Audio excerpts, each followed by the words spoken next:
آج کی اس رپورٹ میں آپ جانیں گے کہ معاون خصوصی برائے اطلاعات و نشریات فردوس عاشق قوان کو ہٹائے جانے اور ان کی جگہ عاصم باجوہ کی تعیناتی کے 36 گھنٹے پہلے ہی دنیا کے معتبر جریدے فائنینشیل ٹائمز نے خبر دی تھی۔ فائنینشیل ٹائمز نے لکھا کہ کورونا کی وبا کے دوران پی ٹی آئی حکومت کی کارکردگی سے فوج مکمل مایوس ہو گئی ہے۔ فیصلہ سازی کی اہلیت نہ ہونے کے باعث آرمی وزیر اعظم عمران خان کو سائیڈ لائن کر کے خود کمان سنبھال چکی ہے۔ حیرت انگیز بات یہ ہے کہ حکومت کی جانب سے فائنینشیل ٹائمز کی اس خبر کی تاحال تردید نہیں کی گئی، بلکہ اس خبر کے 36 گھنٹوں کے بعد فردوس عاشق قوان کی چھٹی کرا دی گئی اور سابق فوجی ترجمان lieutenant general retired Asim Saleem Bajwa کو معاون خصوصی برائے اطلاعات مقرر کر دیا گیا۔ اس وقت حکومت کی 5 اہم وزارتوں میں سے ایک بھی پی ٹی آئی کے پرانے ممبر کے پاس نہیں ہے۔ غیر ملکی جریدے اور لابیز تو اسے فوج کا کمان سنبھالنا کہہ رہے ہیں، لیکن پاکستانی حلقوں میں جنرل عاصم سلیم باجوہ کی تعیناتی بہت اہم ہے۔ پاکستانی حلقوں کا کہنا ہے کہ بگڑے میڈیا کو سیدھا کرنے کے لیے جنرل ریٹائرڈ عاصم سلیم باجوہ کی معاون خصوصی کے طور پر تعیناتی بہت ضروری تھی۔ عاصم سلیم باجوہ صاحب انتہائی قابل جنرل ہیں، جنہوں نے آئی ایس پی آر جیسے عالمی شہرت یافتہ ملٹری ادارے کی بنیاد رکھی۔ عاصم باجوہ نے نہ صرف آئی ایس پی آر کی بنیاد رکھی بلکہ انفارمیشن وارفیئر کی تاریخ میں زبردست انقلاب برپا کیا، جس کی پوری دنیا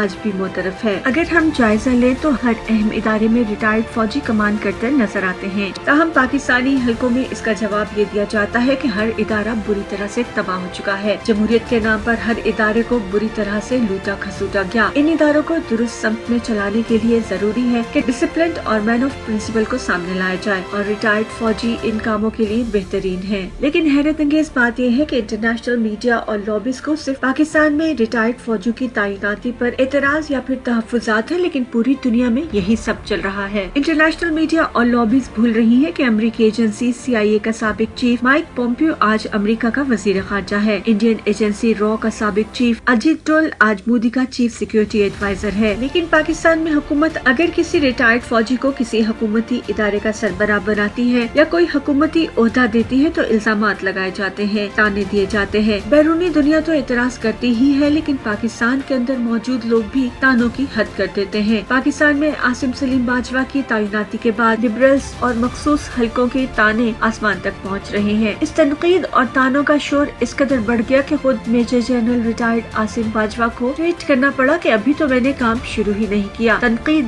کیوں کی جا رہی ہے؟ کوئی کچھ بھی کہے، سابق D G I S P R general retired Asim Saleem Bajwa کو اطلاعات کا اسپیشل اسسٹنٹ بنا دیا گیا ہے۔ یہ وہی شخصیت ہے جو سوشل میڈیا پر 5th جنریشن وار کو کاؤنٹر کرنے کے آئیڈیا کے ساتھ چھا چکی ہے۔ آج پاکستان کے مجاہدین نے دشمن کے ہر طرح کے جھوٹے پروپیگنڈا کو فلاپ کیا ہے۔ اس کی بنیاد رکھنے والی شخصیت عاصم باجوہ ہی ہے۔ اس وقت پاکستان کو ضرورت ہے کہ میڈیا کی غداریاں بند کرائی جائیں، فیک نیوز کا خاتمہ ہو، کیمرہ کو طاقتور کیا جائے، میڈیا کو ذمہ دار بنایا جائے۔ ان سب کے لیے بلا شبہ عاصم باجوہ ایک بہترین چوائس ہیں۔